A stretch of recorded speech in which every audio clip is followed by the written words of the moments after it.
Okay, magandang araw Pilipinas. Sa araw pong ito ay pag-uusapan po natin yung usapin na napakahalaga.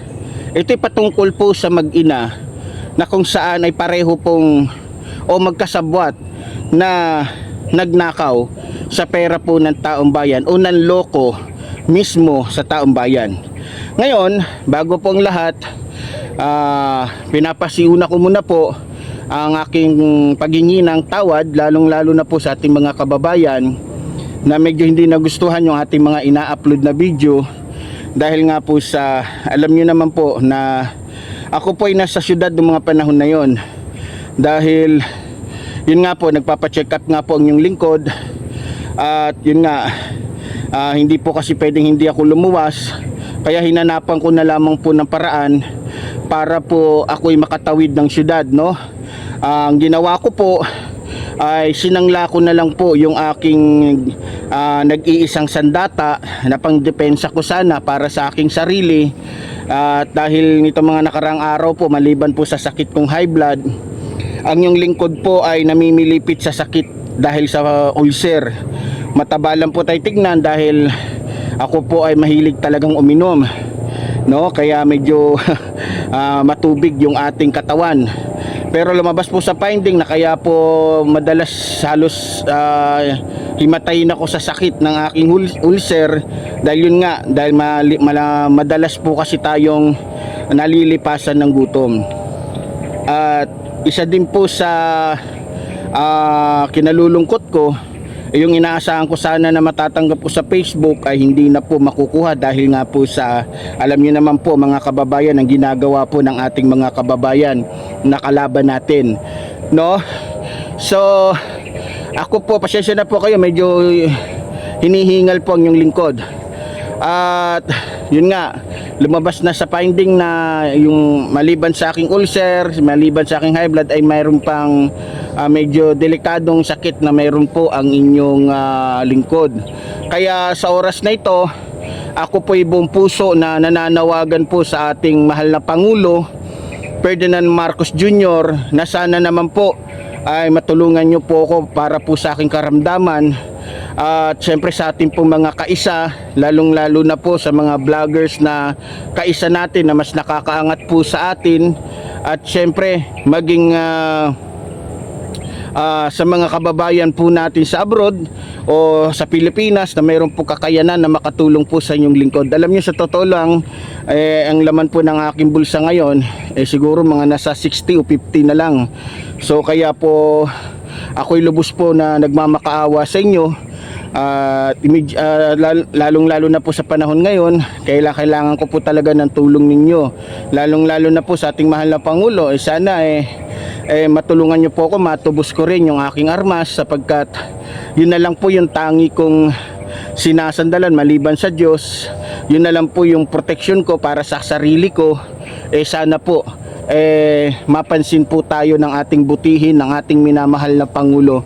Doon naman po sa mga gusto pong magbigay, mga gusto pong mag-message sa akin, ito pong sa video natin, ito pong sa ating screen, yan po yung pwede ninyong i-message, kasi siya naman din po ang tumatanggap. Noon pa man, siya po ang tumatanggap ng mga binibigay po sa akin.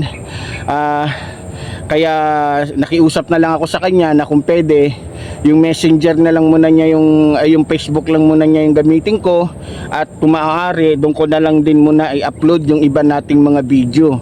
So sa mga kababayan po natin, sana po wag nyo pong kalimutan ang yung lingkod. Sana po ay marinig ninyo at mapansin po ninyo yung atin pong hinaing. Okay, sa araw pong ito mga minamahal ko mga kababayan, pag-uusapan po natin ito pong si Legarda, maging yung kanya pong anak na si Libiste, isang congressman. Alam nyo mga minamahal ko mga kababayan, talagang grabe po pala, no? Alam nyo, nung nakilala ko po to si Loren Legarda noon, isang masipag na newscaster, mabait na tao, kagalang-galang. Alam nyo, ngayon ko lang naisip na kapag ang isang tao pala, no, ay matagal na sa politika, magbabago pala talaga yung kulay. Wala po yung pinagkaiba dyan po sa ilang mga senador dyan na akala ko noong una ay talagang matino, kagaya na lang po ni Robin Padilla. Kaya nga po inendorso natin siya dahil inaakala natin na talagang siya ay para sa bayan, para sa mga Pilipino, para sa mga dukha. Pero nakita naman po natin na yung kanyang pagiging senador ay para lamang po sa iisang tao o para lamang po sa iisang pamilya, no? So ngayon, kalat na po, balita na po sa buong Pilipinas, sa buong mundo, yung pag-iimbestiga po ng ombudsman para po kasuhan itong si Loren Legarda at itong kanyang anak na si Libiste, na nitong mga nakaraang araw lamang ay binigyan ng supena ng NBI dahil nga po sa ginawa nitong kabulukan para siraan po si Ralph Recto, no, para masira siya sa buong distrito niya o sa lalawigan nila. So para po sa akin, mga minamahal ko mga kababayan, nararapat lang din naman talaga na makasuhan talaga ng ombudsman o ng Sandigan Bayan ito pong mag-inang ito, dahil kung di po ako nagkakamali may sapat naman po na batayan o dahilan para po makasuhan sila at managot sa taong bayan. Para po maintindihan natin at para mas lalo kong mabigyan ito ng komento, eto't panoorin po natin. Sasampahan po ng reklamong pandarambong at graft ng ombudsman ang mag-inang sina Senator Loren Legarda at Congressman Leandro Leviste. Ayon kay Ombudsman Boying Remulla, kaugnayan sa solar firms ni Leviste na hindi raw tumupad sa mga kasunduan sa ilalim ng prangkisa. Dawit daw si Senator Legarda dahil trumabaho siya para mapunta ang franchise sa kumpanya ng kanyang anak. Dahil umano sa sabwata ng dalawa na pag-iwanan ng Pilipinas pagdating sa solar energy infrastructure. Dito, gross electricity. Pangako nila magpo-produce sila ng kuryente. Pangako nila sa Philippine Energy Plan nakalimbad itong dapat production na gagawin ng solar. Pero hindi nila ginawa. Binenta lang, kumita lang ng pera, pero hindi nila ginawa. So yun, mga minamahal ko mga kababayan, nakita naman po ninyo, may sapat po na batayan o dahilan ang ombudsman para po kasuhan ito pong mag-inang ito ng plunder at ng iba pang pwedeng ikaso sa kanila. Alam nyo, sa madaling salita pala, kung tinupad lamang at hindi kinurakot ditong mag-inang ito yung pera ng taong bayan, kung hindi nila winalangya o sinayang yung tiwala sa kanila ng gobyerno, malamang lahat siguro ng tao ngayon may solar na sa kanilang tahanan at hindi na masyadong nabibigatan pa sa gastusin pagdating po sa kuryente. Pero dahil nga sa itong mag-inang ito ay saksakan pala ng pagiging kurakot din itong mga to, ayun, yun ang nangyari. Nahihirapan ngayon ang mga Pilipino, kaya pala patahimik-tahimik lang pala to si Loren Legarda dahil busy pala sa ginagawa nilang monkey business ng kanyang anak. O di lumabas na ngayon, di ba? Lumabas na ngayon na itong si Loren Legarda pala kabilang din sa mga politikong posibleng makulong dahil kabilang din siya at masasabi nating ang kanyang style o kanyang ginagawa ay gawain din ng ilang mga politikong pinananagot na ni Pangulong Ferdinand Marcos Jr. sa kanila pong mga katiwalian. So para sa akin, naniniwala din ako na buong Pilipinas, 99% ng mga Pilipino sang-ayon na makasuhan po yung mag-inang ito. Alam nyo, sa totoo lang, ako ay napapabilib talaga kay Pangulong Ferdinand Marcos Jr. dahil wala talaga siyang kinikilingan, wala siyang pinoprotektahan, wala siyang sinisino, basta para sa taong bayan yung usapin o para sa kapakanan ng taong bayan o ng mga Pilipino ang pinag-uusapan ay talagang wala siyang pag-aalinlangan na sumasang-ayon na linisin, panagutin yung mga taong masasabi nating trapo dito po sa ating bansa na kung saan ay walang ginawa kundi magpayaman lamang na magpayaman, no, sa kanilang sisidlan. Ngayon, ang masasabi ko naman dito kay Loren Legarda, sinayang mo yung tiwala ng taong bayan sa'yo. Maganda na yung image mo nun eh. Kaya lang, dahil nga sa hindi na rin ako magtataka, dahil kung mapapansin ninyo, halos lahat po ng nagiging kasama, kaisa, nito pong mga Duterte ay talagang kabilang yung mga kaalyado nila sa mga mayroon pong mga pananagutan sa ating bansa, dahil iisa po yung kanilang mga estilo, iisa po yung kanilang mga galawan, iisa po yung direksyon ng kanilang mga plano, no? Ibig sabihin, kaya kumampito sa mga Duterte dahil estilo nito ni Loren Legarda, alam nyo na. Kayo na ang bahalang magsabi kung anong estilo meron itong si Loren Legarda.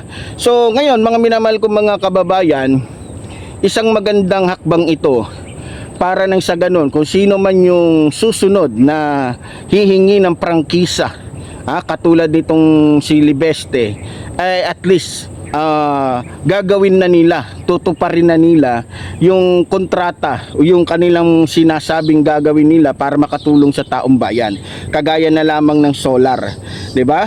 Pero naniniwala naman ako na kahit walang ibang kumuha o gumalaw o gumawa ng mga katulad ng kay Libiste na solar na yan, naniniwala ako, balita ko si Pangulong Ferdinand Marcos Jr. ay meron ng programa na aabangan natin at malapit na ring matupad, na kung saan ay talagang matutupad at talagang ang makikinabang po dito ay taong bayan, lalong lalo na po sa usapin po ng libreng paggamit ng kuryente. At siguro kung may mababayaran man tayo, malamang hindi na ganun kabigat para sa mga Pilipino. Alam nyo, sa totoo lang, proud na proud po talaga ako sa ating mahal na Pangulo. Sobrang saludo ko sa ating mahal na Pangulo, dahil kung hindi sa kanya, kung hindi dahil sa kanyang pagmamalasakit sa mga mahihirap na katulad natin, hindi po mapapanagot yung mga yan. Alam nyo, sa totoo lang, bilyon-bilyon po ang nawawala sa mga Pilipino dahil din po sa mga bulok ng mga politikong katulad ni Loren Legarda, maging ng kanyang anak. 'Di ba? Bilyon-bilyon nang nawawala dahil napakaraming mga mambubudol na mga politiko na kung saan magaling lang magsalita, katulad po ni Sara Duterte, magaling lang mangako, kagaya rin ni Sara Duterte, 'di ba? So ngayon, mga minamahal ko mga kababayan, ako'y umaasa na pagkatapos na mapanagot itong si Loren Legarda, maging si Libiste, mukhang papalapit na yan dito po kay Paulo Duterte. At naniniwala ako na kabado na si Paulo Duterte, dahil halos 80% na yata o 70% ng kanyang mga kaalyado ay naninirahan na ngayon sa kulungan, katulad ni Marcoleta, katulad ni Jinggoy. So posible na talagang sa oras na ito ay talagang kabadong-kabado na po ito pong si Paulo Duterte, dahil mukhang sa nakikita ko, mukhang pagka naubos na lahat at wala nang ibang maliban na kay Paulo Duterte, siya na ang susunod, no? At naniniwala ako, baka siguro bago matapos ang 2027, etong si Paulo Duterte ay himas rehas na rin to, dahil kung iisipin po ninyo, napakarami pong ginawa nitong kabalbalan, di ba? Kung si Sara Duterte ay sinisilip yung kanyang salin, yung kanyang mga proyekto na hindi naman sa audit sa COA, malamang itong kay Paulo Duterte din, lalong-lalo na't ngayon nakita po ni Vince Dizon doon mismo sa lugar ng mga Duterte na marami silang katiwalian, maraming mga ghost projects. So malamang na itong mag-asawa ay itong mag-ina na si Loren Legarda, maging ito si Libiste, maging ito si Paulo Duterte, ay mukhang iisa lang ang pwedeng puntahan ng mga to, kundi ang kulungan, para po pagdusahan yung kanila pong mga ginawang kasalanan sa taong bayan. So ipanalangin po natin ang ating mahal na Pangulo na bigyan po siya palagi ng lakas ng pangangatawan. Panalangin po natin ang ating butihing Pangulo na mabigyan pa siya ng sapat na talino para po mapaglingkuran niya ng tama, maayos ang ating mga kababayan. Alam nyo, sa totoo lang, kung tayo po ang masusunod, mas gusto po ng mga Pilipino na mag-extend si Pangulong Ferdinand Marcos Jr. kahit another 6 years pa. Nang sa ganun na kahit papaano maramdaman natin yung pagbangon ng bansang ito mula sa pagkadapa o makita natin na tayo umaahon mula sa kumunoy dahil po sa ginawang katiwalian ng nakaraang administrasyon. So ganun pa man mga minamahal ko mga kababayan, ako po'y nagpapasalamat sapagkat binigyan po tayo ng Diyos ng isang Pangulong may totoong puso para sa mga Pilipino. So muli po, tulad po ng sinasabi ng inyong lingkod, mabuhay po ang ating inang bayan, mabuhay po nagmamahal sa ating inang bayan. Maraming salamat po.